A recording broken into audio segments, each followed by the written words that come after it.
আজি অনুষ্ঠিত হৈ যায় টাই আহোম যুৱ পৰিষদ অসম চমুকৈ টাইপাৰ মাৰ্ঘেৰিটা উপজিলা সমিতিৰ অন্তৰ্গত ডিগবৈ আঞ্চলিক সমিতিৰ সাধাৰণ সভা।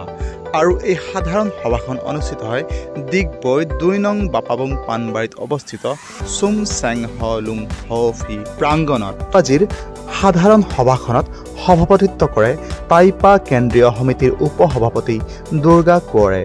সভাত চাও বিমল মলখুপচাক সভাপতি, চাও অমৃত ৰায় দিহিঙ্গীয়াক কাৰ্যকৰী সভাপতি, চাও অনিমেষ গগৈক সাধাৰণ সম্পাদক হিচাপে লৈ ৩১জনীয়া টাইপা ডিগবৈ আঞ্চলিক সমিতিখন গঠন কৰা হয়। উক্ত সভাত টাইপা কেন্দ্ৰীয় প্ৰচাৰ সম্পাদক চাও ৰাজীৱ বৰুৱা, টাই মলুং তথা চুমচেং হলুং হফি পৰিচালনা সমিতিৰ সভাপতি চাও হিতেশ্বৰ বুঢ়াগোহাঁই, সম্পাদক চাও মহেন্দ্ৰ বৰগোহাঁই, ডিগবৈ আৰ.ডি. কলেজৰ বিষয় শিক্ষক চাও ৰাজীৱ হাতীমতা, ডিগবৈ সমাজ সেৱক তথা ডিগবৈ AOC লেবাৰ ইউনিয়নৰ উপসভাপতি নিপু কলিতা, ডিগবৈ ঠিকাদাৰ সন্থাৰ সাহিত্য সম্পাদক তথা সংগঠনটোৰ উপদেষ্টা চাও ৰমেন বৰুৱা, ডিগবৈৰ সাংবাদিক নিতুমণি শইকীয়াৰ লগতে উপস্থিত থাকে কেইবাগৰাকীও বিশিষ্ট অতিথি। আজি যিটো পৰ্যায় পাওঁ সেই পৰ্যায়টোত তেওঁলোকৰ যিখন সমাজ পাওঁ সঁচাকৈ অকণমান শক্তিশালী দৰে অনুভৱ হয়। সেই শক্তিখন যেতিয়া তোমালোকেও পাবা, যিটো শক্তিৰ কাৰণে তোমালোকৰ আগবাঢ়ি আহিব লাগিব। এইখন আজি আঞ্চলিক হৈছে আৰু তোমালোকে জিলা পাবা। জিলালৈ যেতিয়া যাবা তাৰমানে সঁচাকৈ অনুভৱ কৰিব নোৱাৰিবা যে মই কোনখন সমাজত বহি আছোঁ আৰু ক'লৈ যাবলৈ বিচাৰি আছা। আচলতে তোমালোকে সাহসেৰে আগবঢ়া। আজি যিখন সভা আমাৰ অনুষ্ঠিত হ'ব বা নিৰ্বাচন হ'ব, সেই সভাখনত সকলোৱে একতাৰে অকল দায়িত্ব ল'লেই নহ'ব।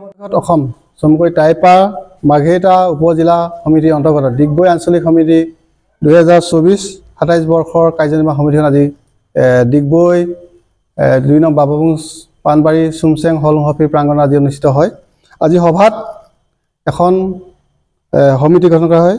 সভাপতি হিচাপে আমি আজি চাও বিমল মলখুপচা, কাৰ্যকৰী সভাপতি হিচাপে চাও অমৃত ৰায়দিঙীয়া, উপসভাপতি হিচাপে চাও হোমেন দুৱাৰা, আনন্দ কোঁৱৰ, মিথুৰাম খামটাইক উপসভাপতি হিচাপে দায়িত্ব দিয়া হয়। আৰু সাধাৰণ সম্পাদক হিচাপে অনিমেষ গগৈ, সহকাৰী সাধাৰণ সম্পাদক হিচাপে ৰাহুল কোঁৱৰ, অচ্যুত গগৈ, কৌশিক গগৈ, সাংগঠনিক সম্পাদক হিচাপে অমিত কোঁৱৰ, পল্লৱ কোঁৱৰ, জয়ন্ত চাংমাই, সাংস্কৃতিক সম্পাদক হিচাপে দেৱজিৎ গগৈ আৰু গৌতম কোঁৱৰ, প্ৰচাৰ সম্পাদক হিচাপে সুশীল কোঁৱৰ, পাৰ্থ দিহিঙীয়া, ক্ৰীড়া সম্পাদক হিচাপে দেৱজিৎ কোঁৱৰ, শিক্ষা সম্পাদক হিচাপে সত্যজিৎ কোঁৱৰ, মণিৰাজ চণ্ডীগৈ, কাৰ্যনিৰ্বাহক হিচাপে শান্তনু দিহিঙীয়া, ৰূপম বৰা, ৰঞ্জিত দিহিঙীয়া, ৰূপম দিহিঙীয়া, নীলমণি কোঁৱৰ, অঞ্চুমান গোহাঁই, এনেকৈ ধৰি আমাৰ ৩১জনীয়া সমিতিখন গঠন কৰা হৈছে।